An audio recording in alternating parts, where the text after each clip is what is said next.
What's up, Baltimore? It's your boy, Nick Burr. And with it being National Travel and Tourism Week, the NoPixAfterDark podcast with my guy, Aaron Dante, will be doing a 4-part special series sponsored by Visit Baltimore. So get ready, turn up your volumes, because you'll hear all about the power of travel with Baltimore's hospitality community and how they all came together to create a great experience for visitors, whether you're from out of state or right around the corner. So welcome to Baltimore. Ayo, Aaron, talk to him.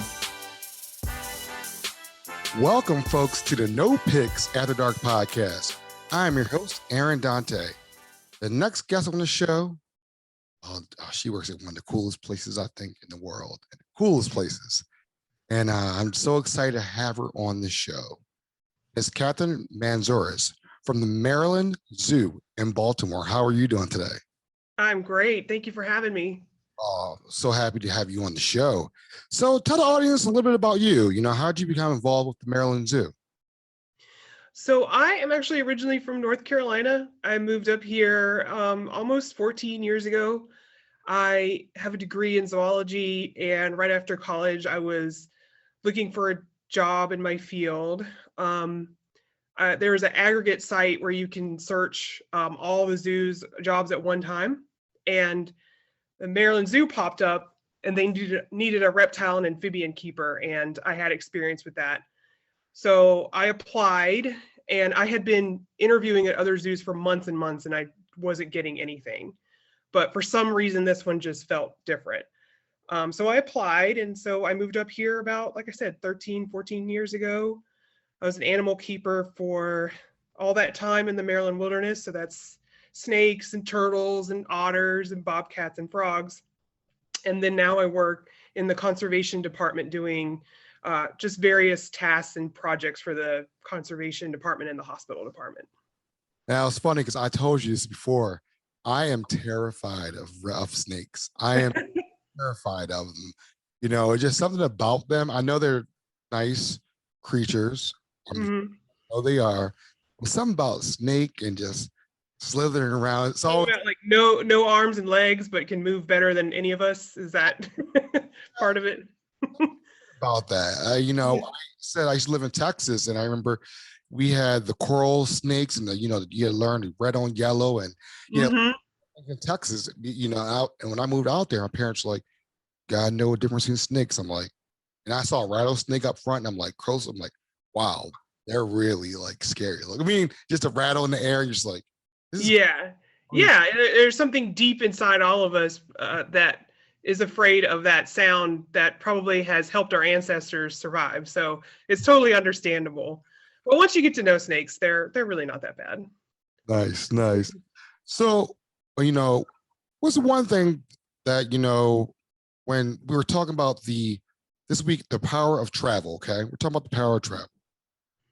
And it's National Travel and Tourism Week. Mm-hmm. Why is travel in and around your own city or region important?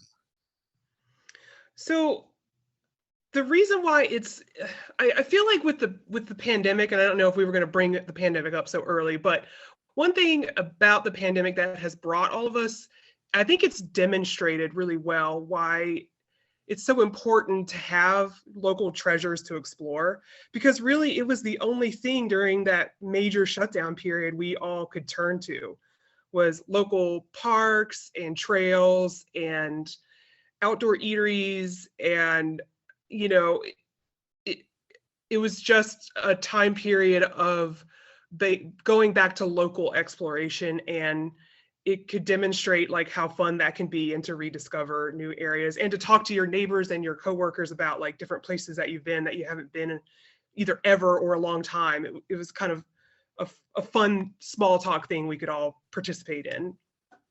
No, I definitely agree. I went out and bought a bike during the pandemic. Oh, nice. Love it. And I literally rode around all the trails and the places I had never been in Baltimore. And it was amazing. Yeah, and there's something about riding on a bike that really gives you a new perspective of an area. It really does. Whether you're on a trail or on a city street with cars zipping by you, it really just brings like the city to a new level of life you haven't seen before. Well, I'm glad you brought that up. That is definitely one of the top things for me. I went out, bought a bike, and riding all around the city. I'm like, I've never been on this side of town. I've never been this trail. And it was great to explore, like you said, just learn your whole new region. You learn everything about your area. Yeah, definitely. So how did you work together with the community during the time of the pandemic to get you guys through? That was just such a interesting time. So the zoo shut down, a few weeks after like most other places did because we're outdoor. And but then when it really the pandemic really hit, we shut down altogether in March. So what we did is the animal care and the hospital staff, we had to break up into A team and B team. And so A team just stuck with A team and was working on certain days, and then B team only stuck with B team and was working on certain days. And that way, if somebody got sick on A team, B team would come in and take over. Luckily, we didn't really have to deal with that a whole lot. So that maybe just shows like how effective it was.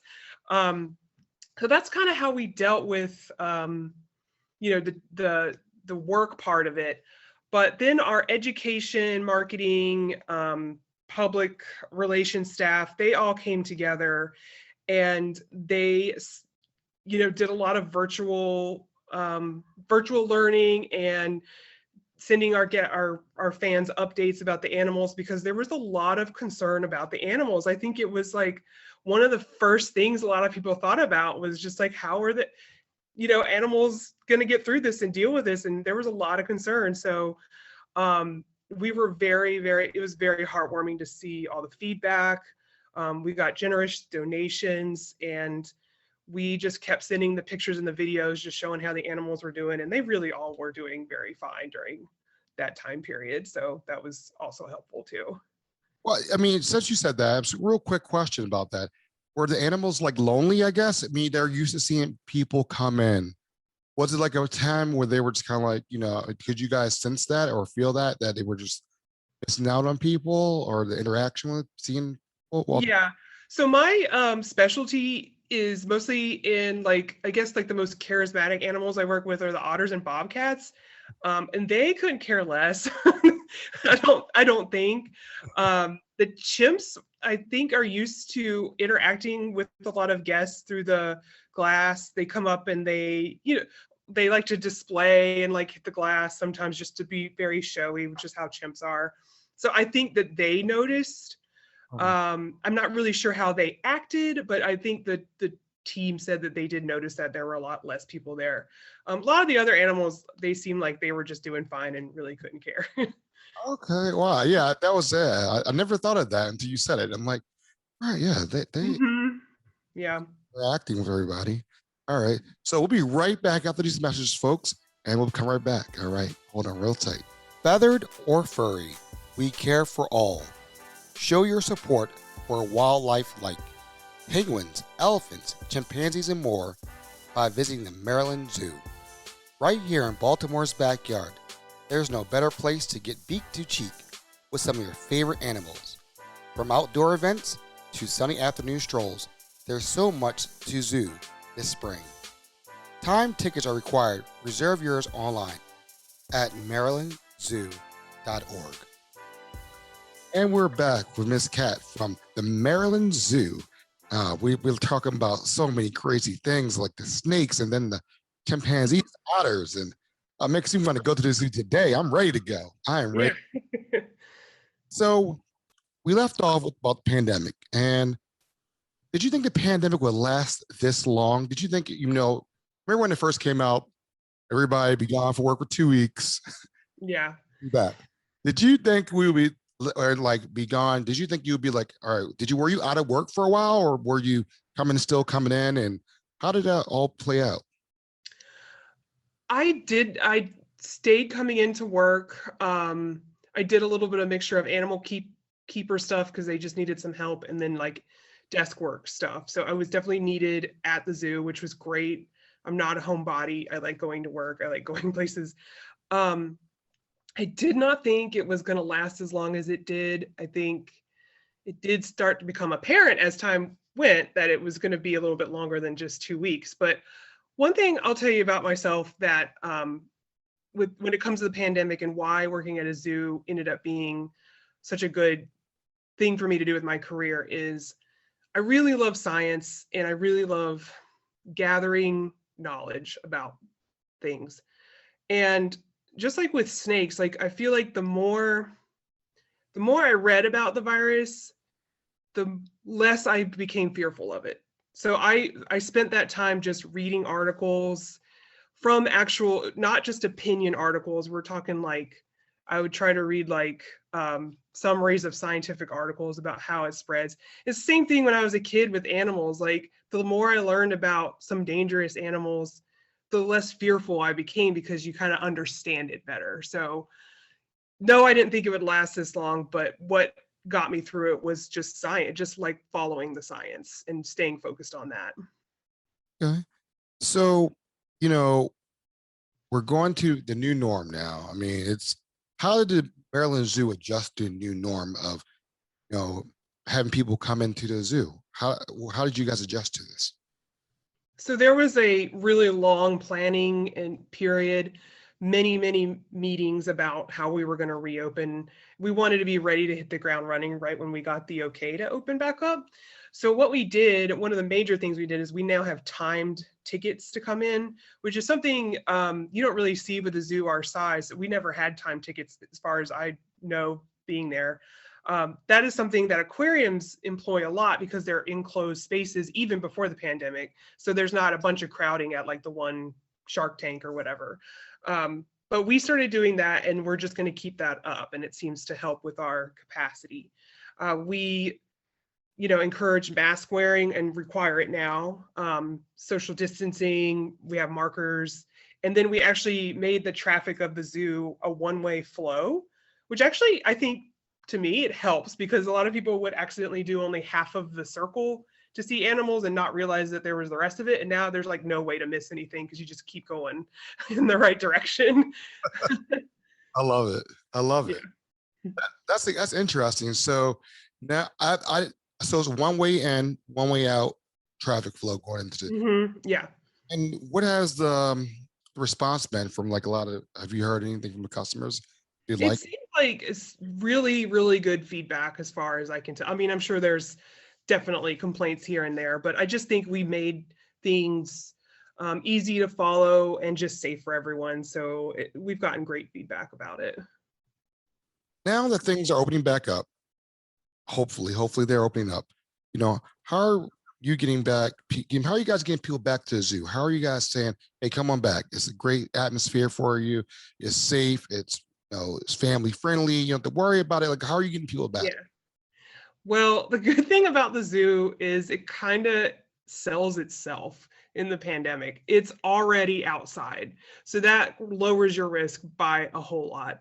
And we've employed all of those, post-pandemic precautions, and it's outside. And we don't have that many buildings to go into. But we also have baby chimps and penguins and just fun stuff to see. And who doesn't want to take a day to go do that? Take a break from all the Zoom meetings and go see some baby chimps. Pretty easy sell. So where can we find you? If I'm coming from out of town or from, out in Laurel, if I'm out in Columbia, or if I'm out in, Bel Air, where can we find you on social media? Where can we find the Maryland Zoo? Where can we find all that stuff? Are you guys on TikTok? Are you guys on, I don't know if we've done TikTok yet, but I'm sure somebody is getting on that soon. But we're pretty easy to find. MarylandZoo.org is our website. Maryland Zoo is our Facebook and our Twitter. The zoo is located in Druid Hill Park in North Central Baltimore. We're open from 10 to 4 every day, but we'll need to get reserved tickets online. So that's the only request we have. But otherwise, just come out and see us and just find us at Maryland Zoo. Hey, I love it. I love reserving. I like that. That's really reserving times. You don't have to worry about it. Get there when you gotta get there, and yeah, it's like guaranteed entry. So yeah, that's great. That's great. Miss Kat, thank you so much for your time on the NoPixAfterDark podcast. It's been great. I've learned. I can't wait for my listeners to hear this because Now I'm ready to go to the Maryland Zoo today. It's 75, 70 degrees outside. I'm ready to go. Yeah, it's a nice day. It's going to be nice from here on out. I can feel it. Thank you so much. Love, peace, and happiness. We're out. All right. A lot of businesses revamp extremely quick. Everything from coffee shops, dinner, bars, hotels. We're ready.